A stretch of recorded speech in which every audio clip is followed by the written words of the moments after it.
And I'm doing that clap thing that's so obnoxious online where it's like, it does not make it a color changing effect.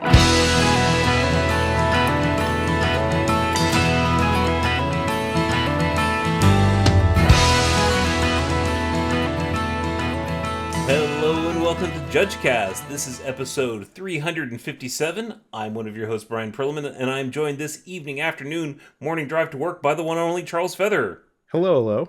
And the one and only Marco Sanchez. Hello, everybody. How are y'all doing tonight? I'm vibing. How are you doing?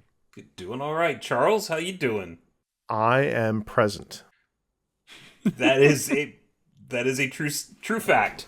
All right. It.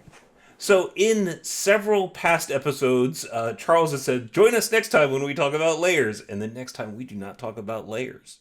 Yeah. This time, we're still not going to talk about layers. Yay! Got him! Got him. But we are going to talk about one-shot and continuous effects as an introduction to our next episode, which will be layers, which is also called the interaction of continuous effects. So in this episode, we're going to define what continuous effects are, and the next episode, we're going to start talking about how to combine them. Yeah, got there. So this is the prequel, right? Yes. Also, if you are one of our listeners that listen on our YouTube channel, we are also doing roughly around the same time. We are doing two layers videos or two episodes on continuous effects and the layers that you need to know for the L1 test. If you want to think of those YouTube videos as what you need to know for L1, and this podcast series here as what you need to know for L2, that's not a terrible way to think about it. So, as we said, layers is a fancy term for the interaction of continuous effects, and we need to understand continuous effects. But before continuous effects, we need to understand these things called one-shot effects and how they're different. So these are the Hamilton effects, right? Yes. Nice shot. Yes. Okay. They are the ONESHOTEFFECT. I don't know. I think he just started throwing out letters there at the end, but I don't know. I stopped paying attention. No, after it works. The first couple. It checks out. Stay tuned for the JudgeCast After Dark production of Hamilton, all about the layers. Yeah. It's like in The Good Place where like Chidi wrote a Hamilton-like play about some philosopher. Apparently there exists a page somewhere in the world where that's all actually really written out. I need to find it because it sounds amazing. Chidi from The Good Place? Yeah.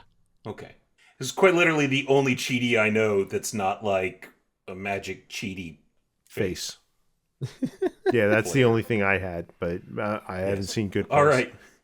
So, haven't seen that? Oh, dude, you need to add that to your list. It's so incredible. It is. I will do that right after we finish the 4 or 5 different episodes we're doing on layers between this and the YouTube. It's 4. channel. We're talking about so many layers. It feels like all right. 4, right? You know how we can get to the other side of that?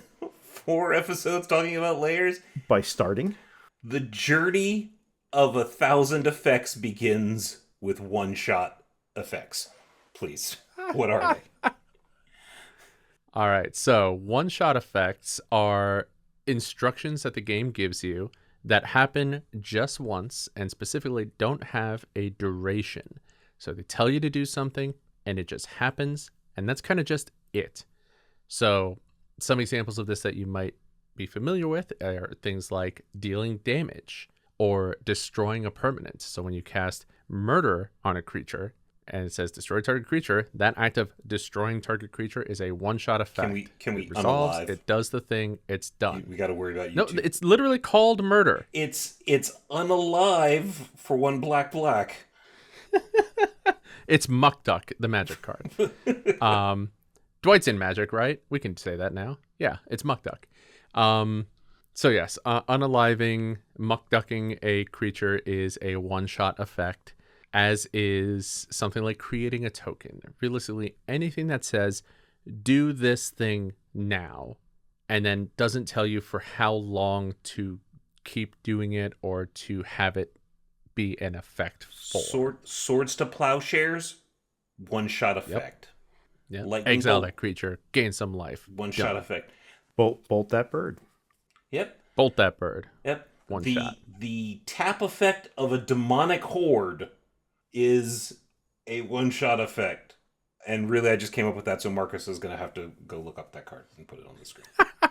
Damn you. You weirdly have too much power. What? You Temerian weirdly have too much Fiends power. Oh, come on. Might be a one-shot effect. I don't know. I just know it has something to do with Anti. May or may not. Anyways, so as we're talking about these one-shot effects, they happen now, once and done, move on with the game. Whereas, we're going to kind of use one-shot and continuous effects as kind of two sides of the same coin. One-shot effects happen now. Continuous effects have a duration. So that's kind of the 10,000-foot view of the difference between one-shot effects and continuous. Continuous effects say something like, in Giant Growth, where it says give a creature +3/+3 until end of turn. That until the end of turn is the duration. That's how you know it's a continuous effect, because it's applying continuously for an amount of time.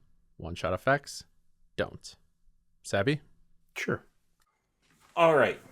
So some one-shot effects, while we've said that they're one and done, some one-shot effects can also create a delayed triggered ability, which instructs the player to do something later in the game. Okay? An example of a one-shot effect is on Argent Sphinx. Okay? It has an ability that says, exile Argent Sphinx, return it to the battlefield under your control at the beginning of your next end step. Activate this ability only if you control 3 or more artifacts. Now, that ability is a one-shot effect. Exile Ardent Sphinx, but it is creating a delayed triggered ability. So there are some one-shot effects that will look like they have a duration, but they don't actually have a duration. An example of this would be Brutal Cathar. And what we're looking for here is the word until. Sometimes you'll have a one-shot effect that causes the object to change a zone until a particular or specific event occurs. What happens here is you'll create a second one-shot effect immediately after the specified event. So with Brutal Cathar, it has when this creature enters the battlefield or transforms into Brutal Cathar, you exile a target creature until an opponent controls until this creature leaves the battlefield. So Brutal Cathar comes in, or transforms into it, and then you exile the target creature, and it stays exiled until it leaves the battlefield, which is neat. Well, so let's be a little clear here. The Brutal Cathar's effect is actually two one-shot effects stapled together. Okay, one-shot effect number 1 is when this creature enters the battlefield or transforms into Brutal Cathar, exile target creature and opponent controls. Now, because it's changing zones and saying the word until and stating a duration, it is actually, that effect is actually like queuing up a second one-shot effect, not a delayed trigger.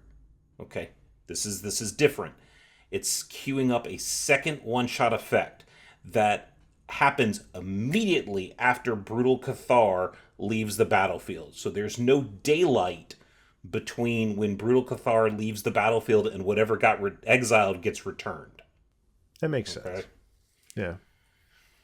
An important point to make with Brutal Cathar is that if for some reason it hits the battlefield and the trigger goes on the stack and then it leaves the battlefield before the trigger finishes resolving, nothing actually changes zones.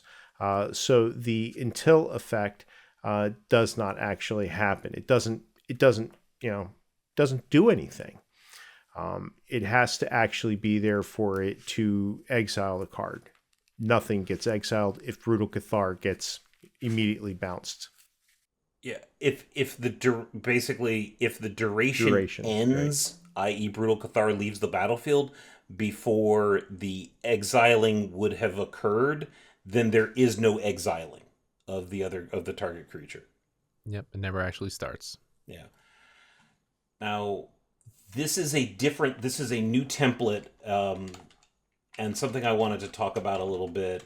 was how this is different, because what we just described, there's people that remember what's the O-ring trick. All right. So Oblivion Ring is a card that says when Oblivion Ring comes into play, remove another target non-land permanent from the game. And when Oblivion Ring leaves play, return the removed card to play under its owner's control.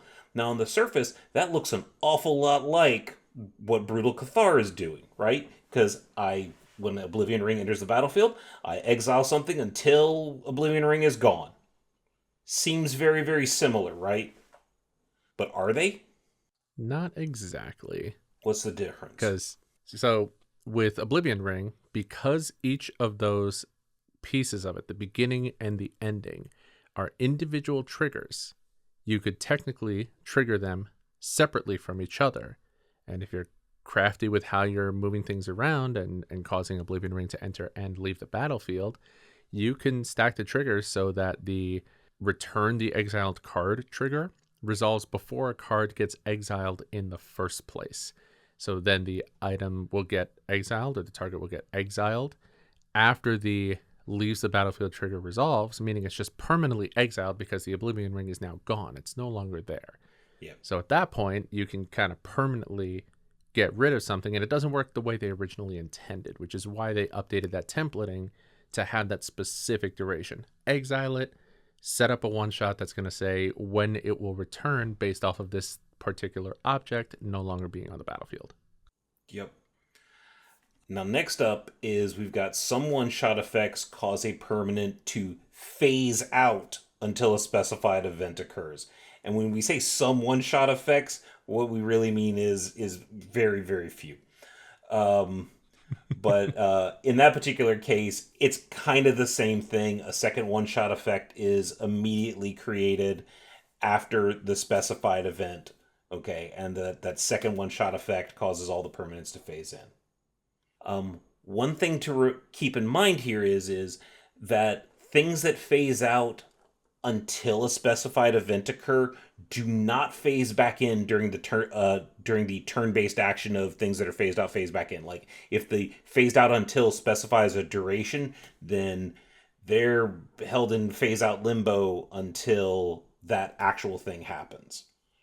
Yeah, I think this is effectively the oubliette rule, because I think oubliette, a random Doctor Who card, and a random silver border attraction are the only things that actually really use this, I think. It's very, very few cards.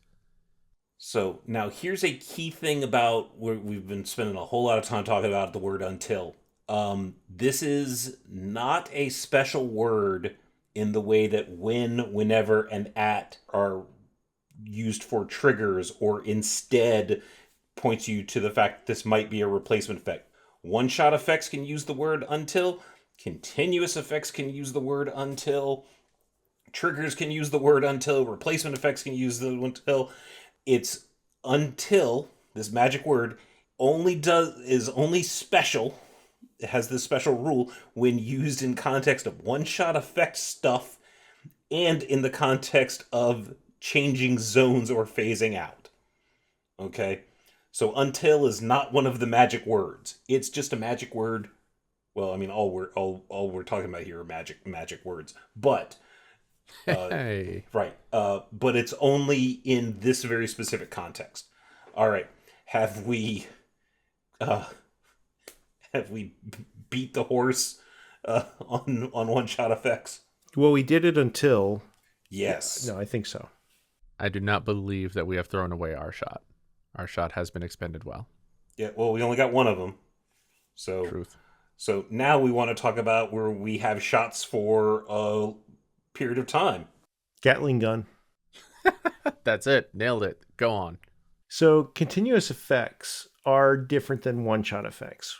One-shot effects, we're talking about this thing that happens once and it's gone and so on.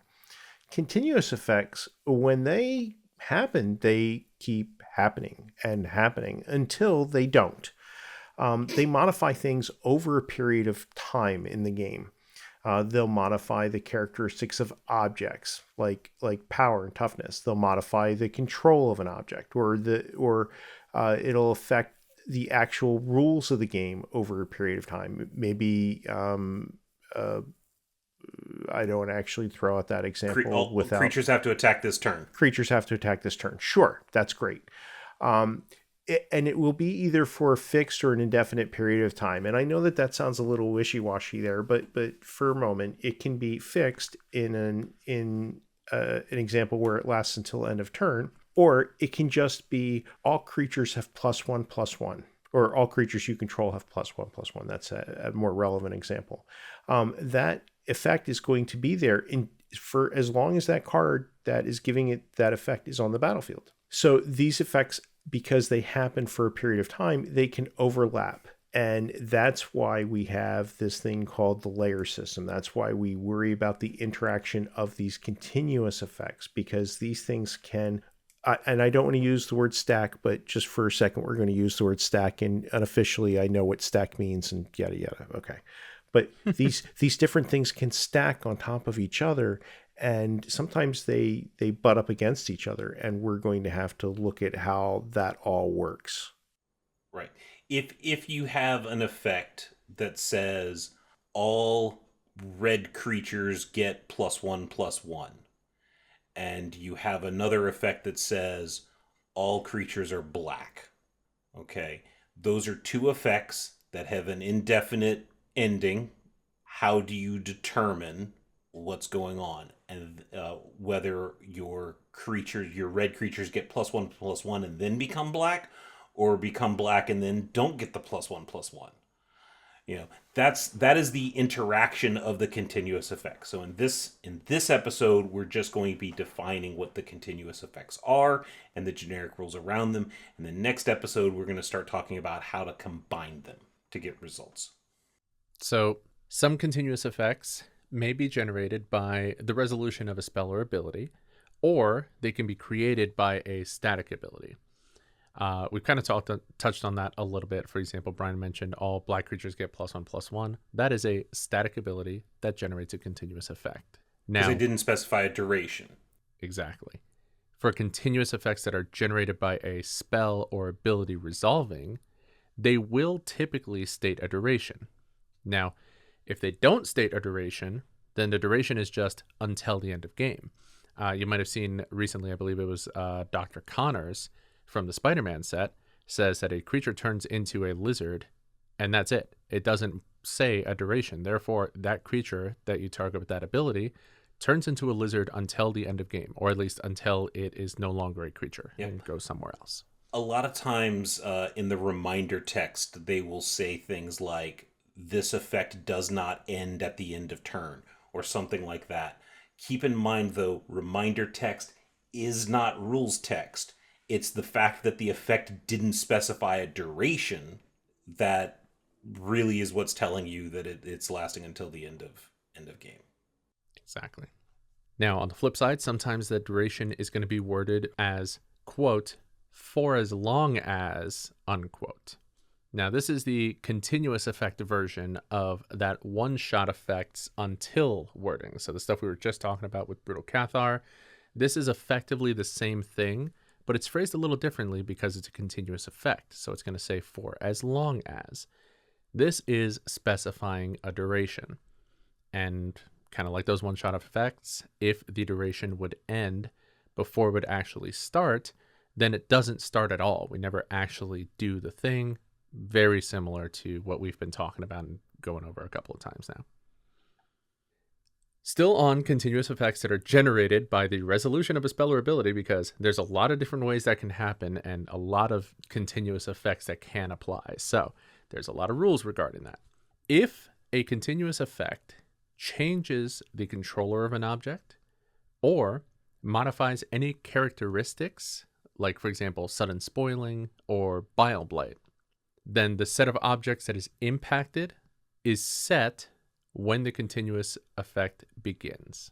So, great example of this is Crater Hoof Behemoth. Everybody's been hoofed before, so they know how this works. Crater Hoof Behemoth enters the battlefield. What, you'd never been hoofed before? You didn't go to college? Not to my knowledge. Oh, fair enough. Okay.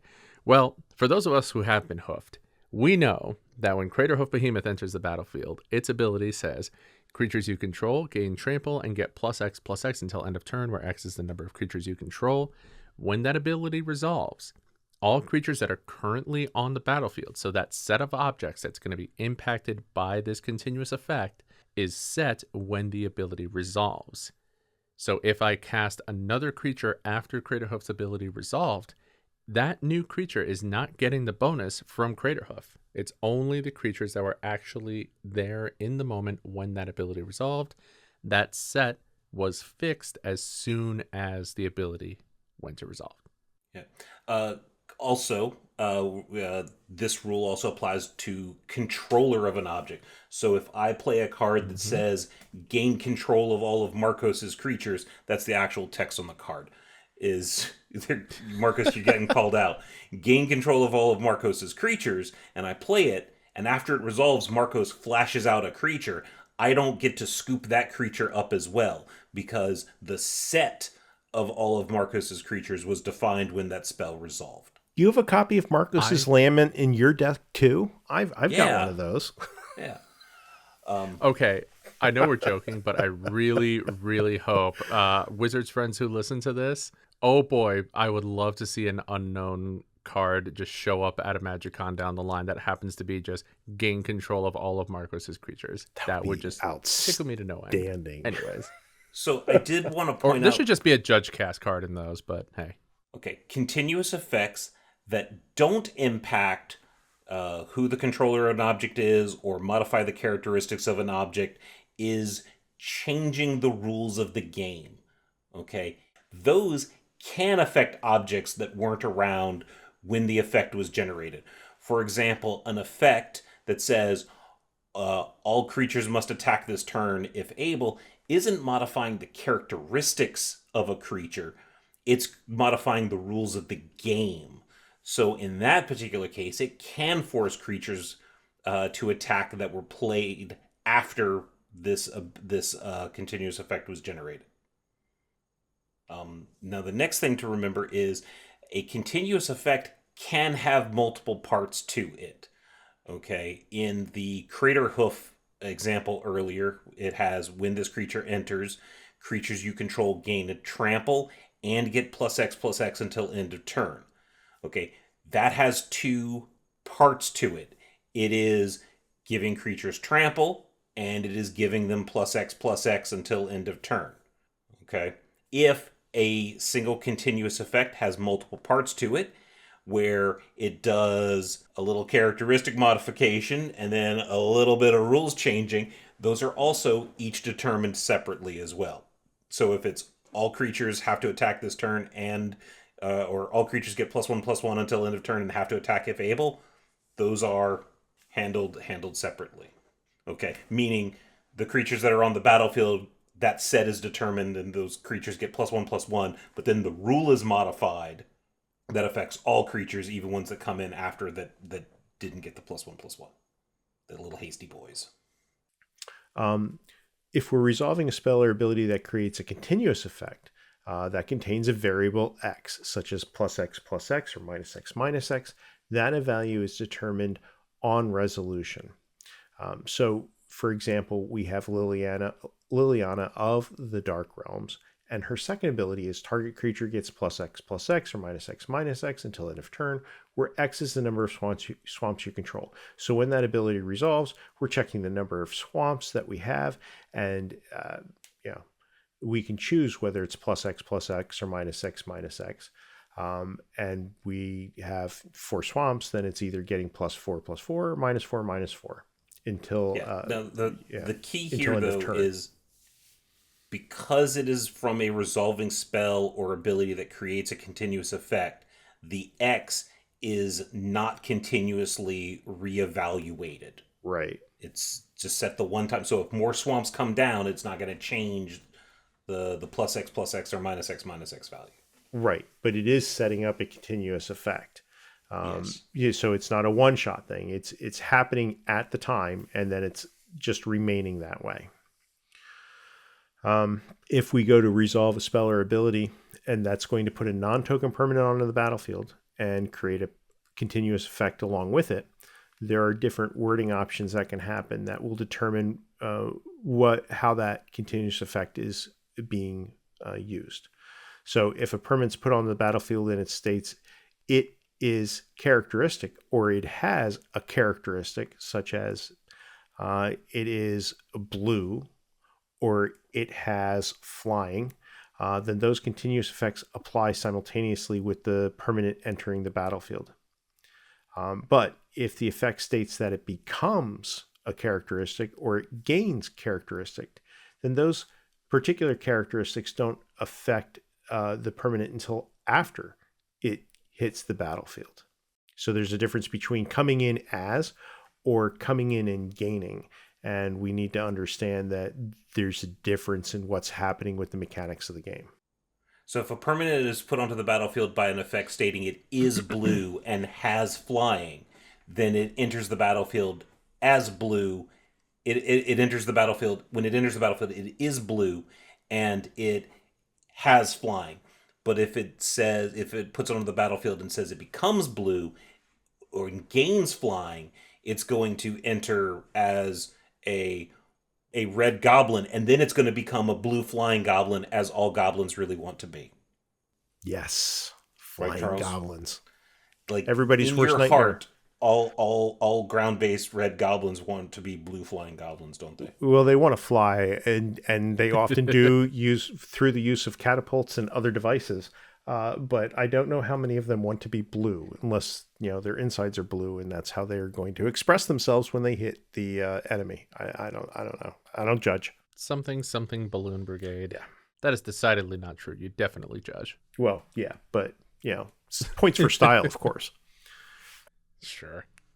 All right, so now that's all continuous effects from resolving spells and abilities. That was just one piece of this continuous effects pie. Now let's talk about continuous effects that are generated by static abilities. So with a static ability, since these are on permanents that exist on the battlefield, the set of what they apply to isn't set at a specific time. The game is constantly evaluating what this effect is going to apply to. The effect is going to apply at all times that the permanent generating the effect is on the battlefield, or the object generating it is in the appropriate zone, in the case of things like eminence or something silly like that.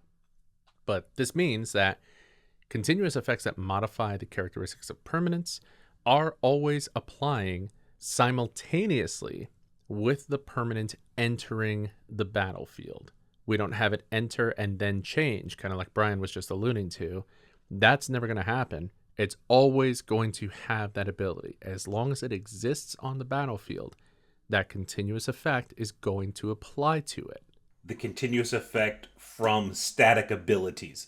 This is why we're splitting things up, because you're going to see that while a lot of the rules for continuous effects are the same, there are rather substantial differences between continuous effects generated from resolving spells and abilities and continuous effects that are generated by static abilities. And this is one of them. Right.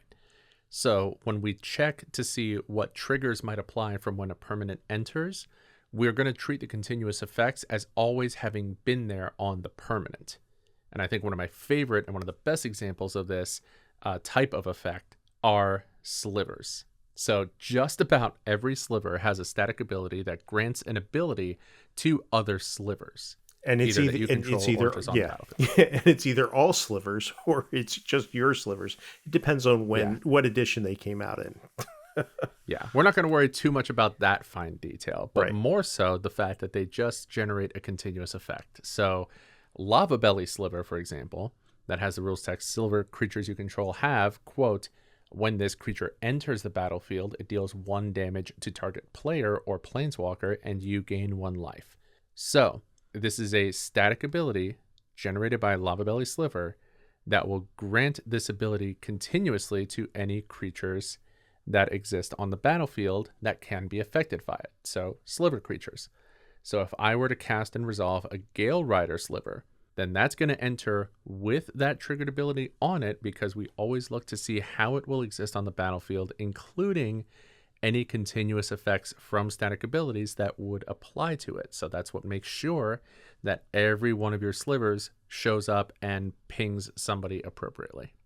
Okay, so we've gone over some of the generic rules for continuous effects, but we want to kind of drill home what the continuous effects are, because next episode, when we talk about the interaction of continuous effects, we're going to be using the term layers a lot. Okay, and what happens is continuous effects are broken down into groups, okay, so that we know how to apply them, and those are colloquially called layers. Okay, so we're going to briefly discuss what each of these groups of continuous effects are. Okay, and then next episode we'll start combining them. Okay, so what's one of the first continuous effects? Onions. Copy. Got it. Copy. Copy. Copy. Okay, Copy? so what are some Copy? what are some examples of copy effects? What do copy effects do? Well, copy is generally you're copying a creature. That's really the most classic example. You're going to copy a creature. I mean, you can copy an artifact that's on the battlefield, or you can copy an enchantment. But generally, you're going to copy a creature, and the seminal example of that is the spell Clone, which says you may have Clone enter the battlefield as a copy of any creature on the battlefield, and that's essentially copy. Is you're copying a creature that's there, and when it comes in, like a Xerox copy of what's there. Copy. And copy is copy continuous effects are complex enough that We have done a whole show on copy. we've done a whole show just on what it means to copy things. But in general, when you copy an object, okay, you look at the object as it exists before any of the other continuous effects apply. Okay, this is one of the reasons why it's the first layer. Okay, you copy the object as it would exist without any other rules, without any other continuous effects, rather. And not paying attention to any counters or anything else that are on it. Right. And I realize that we're getting into the interaction of continuous effects right here, right off the bat. But it's very, very important to know that when you are creating a copy of a thing, you are creating it basically a copy of the physical card in general. Okay, there are a few exceptions. Mutate and morph change the copy rules a little bit. If you're copying a spell on the stack, you are copying the spell on the stack minus a few other tweaks. All right, what's the next layer? Next one is control. So with control, straightforward enough, it helps you understand who actually controls an object in the game. There are defaults to who controls something, but that can always change with cards like Agent of Treachery or the classic Mind Control. These are all things that allow you to change control of an object, a permanent. Technically, I believe you can even change control of a spell on the stack with, I believe, Perplexing Chimera. God, what a card. Yeah, there's Commandeer? silly. Yeah, Commandeer as well, same thing. So there's lots of ways that you can change who controls a specific thing, and that matters because it might need to know information about a property or a quality that has to do with its controller's something. Like, I believe there's creatures that'll count how many creature cards you have in your graveyard defines its power and toughness, and it needs to know whose control it's under to start counting which graveyard has the right number of creatures to give it a power and toughness. Things like that. There is text changing effects. Now, text changing effects are there are examples. Probably the most well-known text changing effects are the entire overload mechanic. Cyclonic Rift is a text changing effect that has you replace the word target with all, I think, right? Or each. That is a text changing effect that affects a spell on the stack. Now there are other cards like Magical Hack and Sleight of Mind that alter like a color word or a land type and say, replace all instances of the word swamp with island or something along those lines. That is what we mean by a text changing effect, and you can recognize them because either in the effect or the rules text for the effect, it uses the word text. Oftentimes it's changing the rules text in some way, shape, or form. A lot of times it's changing the color that's mentioned in a rules text, like from white to blue. You can't change it from, white to purple, however, because purple's not a valid color in Magic. We just worry about the 5 colors: white, red, blue, black, and, green. So good stuff. Okay. The next is type, right? We did copy, control, text. Yeah, next is type. And type changing effects, well, I mean, we have our old friends Urborg and Blood Moon that give us a really good example as to this, because Urborg will make each land a swamp, and Blood Moon will make all non-basic lands mountains. We're changing the type line.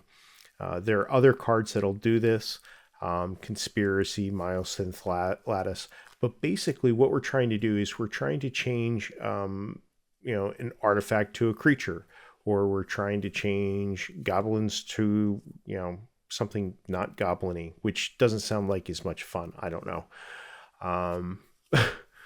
But the type changing layer is subtly one of the most complex layers because, and we talk about next episode, there are these things called dependencies, right, where the type changing is the most likely to create issues with dependencies.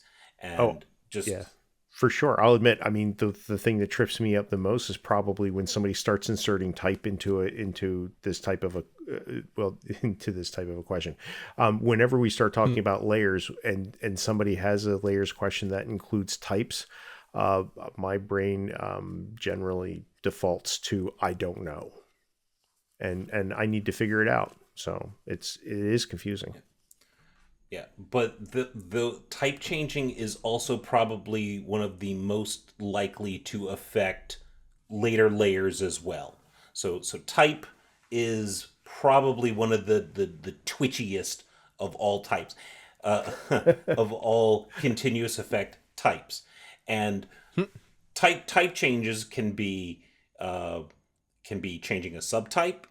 Okay, you can be changing a goblin to a merfolk. It can be a type. You can be changing a land to an artifact creature. It can be changing a super type. You can be adding legendary or adding snow, something along those lines. And just those right there can create some incredibly complex situations that we'll be talking about next episode. Yep. So next up we have the layer for color. So with color, it's any continuous effect that will affect the color of an object. More often than not, this is going to be based off of static abilities that make everything on the battlefield a particular color. Like, for example, with Darkest Hour. Yep. So Darkest Hour, as you can imagine, oh no, all creatures are black. Great. So now all creatures, not just yours, every creature on the battlefield is now black. Similar to how Urborg changes all lands to the swamp type, this just affects all creatures are now black. This also works with anything that sets a particular color for an object. Like, okay, this becomes a green creature with this, that, and the other. This is the layer in which that color changing effect pops in. And there's very few cards nowadays that do a lot of just strict color changing effect. It's usually tied in with another ability. Right.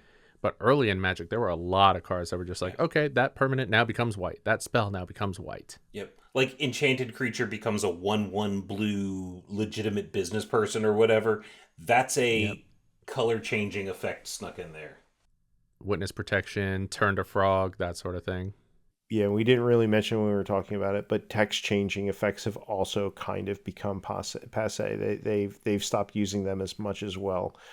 Most recent example of it being on a card that I'm aware of is Trait Doctoring, and that was kind of a one-off. Before that, it was going back to Invasion and older blocks that you would find that. You mean Deadpool, the trading card? Yes, that Yep. actually is. Oh, that Fairly is recent. Yeah, but it's But but before that, it was Exchange of Words. but it's rare. It's still rare. It's not It something you is see it is very rare. often. They are typically headlining things. And to clarify things, where I said cards that say the word text changing effects always use the word text because you can kind of sort of change and get color changing effects in there. Whereas, like for example, Marcos was talking about Darkest Hour being a color changing effect. It says all creatures are black. Well, if I play a text changing effect and change black to red, Oh, you don't want to give away our now, secrets for the next episode. oh well, I'm just gonna say Darkest Hour now Yeah. says change all things red. Okay, Yeah. that does not make, was it Magical Hacker Sleight of Mind, a color changing effect. And I'm doing that clap thing that's so obnoxious online where it's like, it does not make it a color changing effect. Okay. Yeah. It's a text changing effect, even though the result is colors change, ultimately. Yeah. And I think for a color change effect, you're often going to be looking for the word becomes. So, for example, one of my favorite cards that does a color changing effect here is Moonlace, which just says target spell or permanent becomes colorless. So it can even make a card have a lack of color to it. But again, it's saying it becomes colorless. This spell becomes white. So that's kind of an indicator you can use there. But usually it's pretty easy to spot. It's affecting or setting or modifying the color of an object. Okay. What's next? Ability modifying. Ooh. So these are effects that add abilities, like flying, or gives haste. The ability is granted from keyword counters. Ability removing effects like everyone's favorite Tidebinder, and then effects that say an object can't have an ability are all applied in layer 6. Okay, Fleet Feather Sandals is another example of a card that gives abilities. Okay, so those are all grouped together in what is called layer 6. And then what we have left is we have power and toughness. And power and toughness isn't a single thing. Power and toughness is actually 4 things, and it used to be 5. The first level of power and toughness is characteristic defining abilities. And that's, for that, just think Tarmogoyf. Tarmogoyf has a star/star plus in the power and toughness field, and it's set by the number of types in the graveyard, I believe, right? Mm-hmm. Card types in Card graveyards. types in the graveyards. And then we have power and toughness setting, but not actually modifying. So power and toughness setting is all creatures are like This a creature is a frog 0/1 effect. It's until a end of 0/1 turn. until end of turn, or a 1/1 until end of turn. Power and toughness modifying, so all creatures get +1/+1. So Lord effects, and other effects like counters and so forth. And then the last thing that happens in power and toughness sub-layers is switching. So whenever an effect tells you to switch the power and toughness, and that isn't an effect that tells you to use the toughness of the creature for combat damage. No, it's actually swapping the two. So it would put the toughness where power is and power where the toughness is, which if you have creatures that are O1s and you switch them, they all die. Okay. One thing to note here, Charles, since you touched on characteristic defining abilities. So characteristic defining abilities are abilities that are printed on the card, almost always, if not always, that modify something that you would normally find somewhere else on the card. Okay, so a characteristic defining ability like Tarmogoyf would modify the power and toughness, because we would normally look to, or it does modify the power and toughness, and we would normally look in the bottom corner to figure out its power, to get its power and toughness, but instead we're using that ability. Okay, there are 2 other types of effects, types of continuous effects that can have characteristic defining abilities. Okay, can you think of what those are? Are you talking mechanics or? I am talking about characteristic defining abilities that affect a characteristic of a card other than power and toughness. No, other than power and toughness. Other than power and toughness. Oh, changeling is one. Changeling, because changeling is a ability that says what? It's all creature types. That this creature is all the creature types. All the creature types. Well, normally we would look on the type line to get that information, but changeling is providing information that we would normally get on the type line. Okay. So I think I know the other one. So that's a characteristic defining. Well, what else? What else is on the card that could change? Devoid. You can change the color. The color. That's the other characteristic defining ability. And the fact that power and toughness, we call out characteristic defining abilities in power and toughness as like a subgrouping, is only because there's those three other groupings. Like for color and type, they just kind of lump in because there's no reason, like there's no like 3 or 4 or 5 sublayers to group it, so they don't do anything. They don't break them down into sub bullets. They are going to be relevant when we get to the interaction of continuous effects next episode. Spoilers for people that want to listen and hear me wax poetic about Marcos, color characteristic defining abilities. Marcos, and you get a gold star. Yay! I get one Marcos too. Get a gold star. Well, because we both answered the question. Oh, yes. Gold stars for everybody. Okay. Now here's a fun one. Are color indicators colored characteristic defining abilities? No. No, they're not. Nope. It's the same as it's effectively replacing the mana cost in the top right of the card. Yep. If it doesn't have a mana cost, look for the color indicator. Yep. All right. So we've grouped copy, control, text, type, color, ability modifying, power, and toughness. Okay, that's 7. Everybody knows there's only 7 layers, right? Right. Yes. I have something else to say about that. But all of them were deceived, right? Yes, they were all deceived by the secret hidden 8th layer, which is really just the consideration of game rules instead of objects. So all these layers are laid out so that you can figure out how different continuous effects can interact on an object.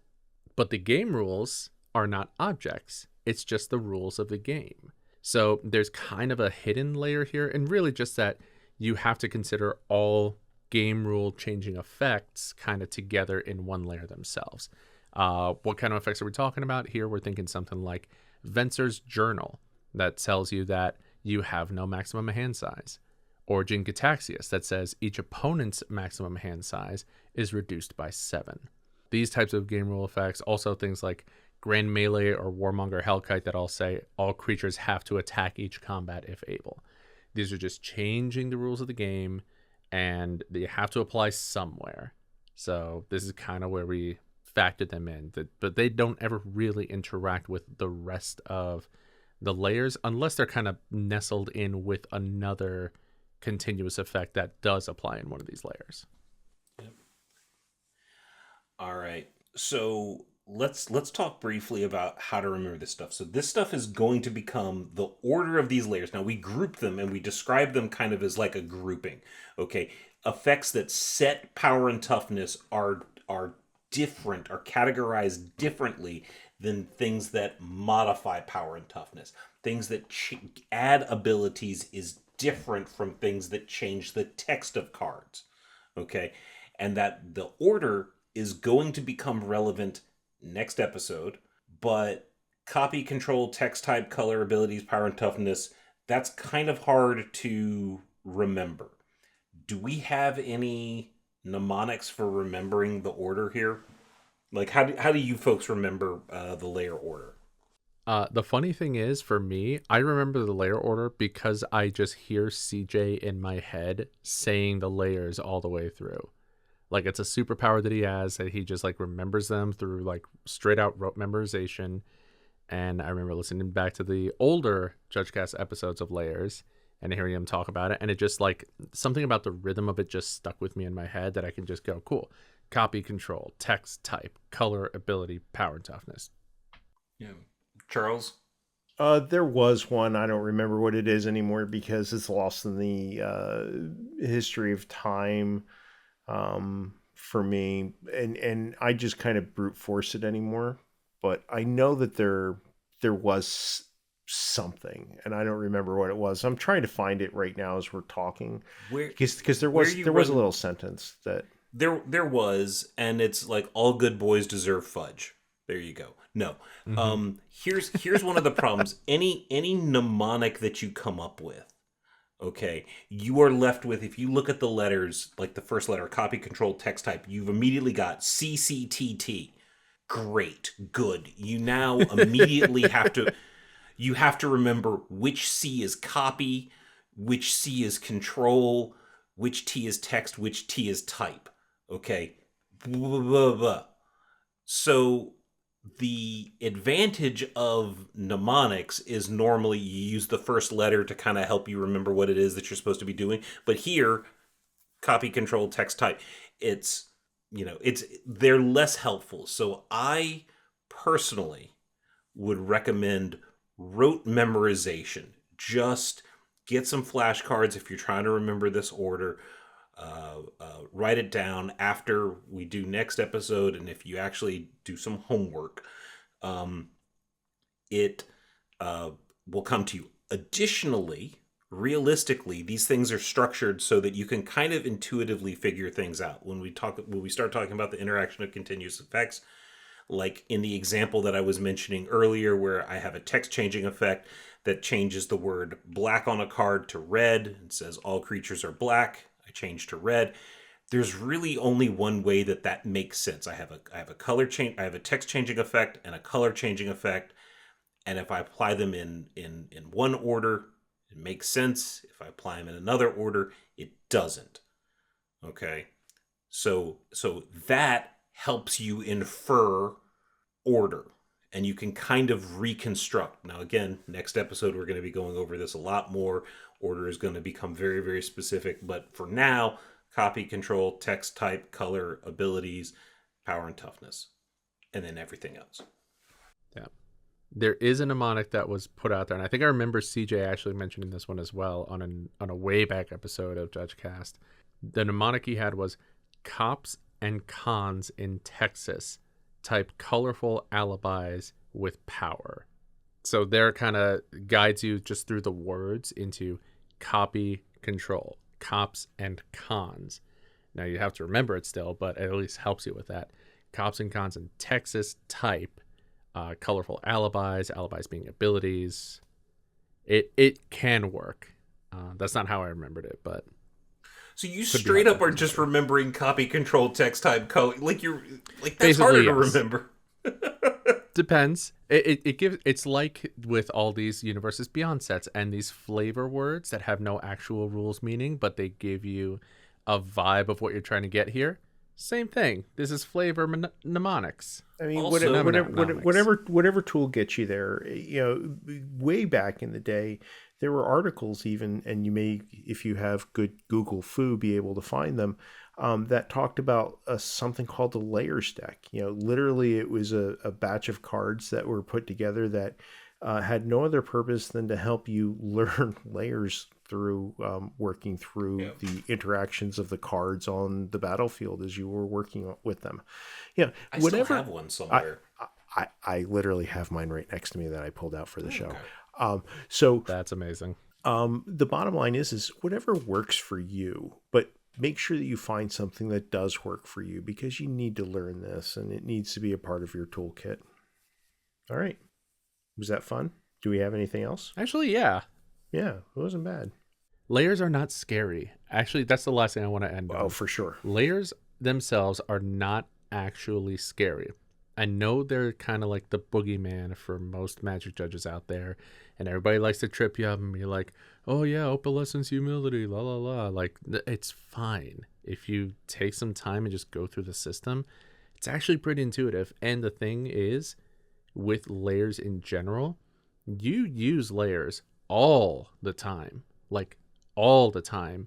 You're just not thinking about it because it leads to an intuitive result, and it leads you to how you expect the game to play out in the first place. Right. It's only when things start to get wonky that people start getting a little concerned and wondering, oh, wait, I've never thought about this particular interaction. But next episode, we'll walk you through all the wacky shenanigans and how to walk through them in a Zen-like state. Everything will be fine. You quite literally do layers without even thinking about it, probably about 90% of the time. Oh, for and sure. The other 10% of the time is something gives you a little bit of pause and you're able to figure it out. And then it's really only like 3 to 5%, even less, where you have to go like, all right, I'm gonna pull out and pull out your trusty list and start iterating over them. But again, next episode, man, it's really hard to like rein it in, to constrain ourselves to just not talking about the interaction of these continuous effects. Well, that's fine, because we have all of next episode to do that. In fact, that's this episode. We have covered the world of one-shot effects, a little introduction to what continuous effects are, and next time we're going to peel back the layers again. How many different ways can we use layers? Cake, onions, Damascus steel, so many layers in this world. So join us next time as we really talk about that. We get into it a little bit deeper. Until then, you can send us an email at judgecast@gmail.com. Like us on Facebook. Follow us on BlueSky at judgecast.bsky.social and on Twitter at JudgeCast. Don't forget to check out our show notes for these links and more, including our YouTube channel where you can find this podcast and our L1 Essentials series. While you're at it, hop onto our Discord server for judges new and old, fans, and anyone who supports the judging community. I'm Charles Featherer, and I keep it fair. I'm Marcos Sanchez, and I keep it fun. And I'm Bryan Prelude, and I've never been hoofed. You've never been to a hoof party? I'm sorry. That sounds terrible. What is a hoof party? I don't know. If you went to college and if you have to ask, you're not old enough. It probably happened at a hoof party. Do you when you show up? Do you like put your little? You have to put your little salt licks in the jar when you walk in the door. And like as you're leaving, you just grab a random salt lick out. Is that a hoof party? I'm sure it's something to do with that. I'm sure it's held out in the woods somewhere. I don't want to know more. It's probably a little dangerous. I understand people who go to hoof parties might have a ceramic hoof upside down on their mantle somewhere. Now that's funny. Jesus. If you have to ask, you're not old enough. Yeah, kids, don't ask your parents. You might find things out.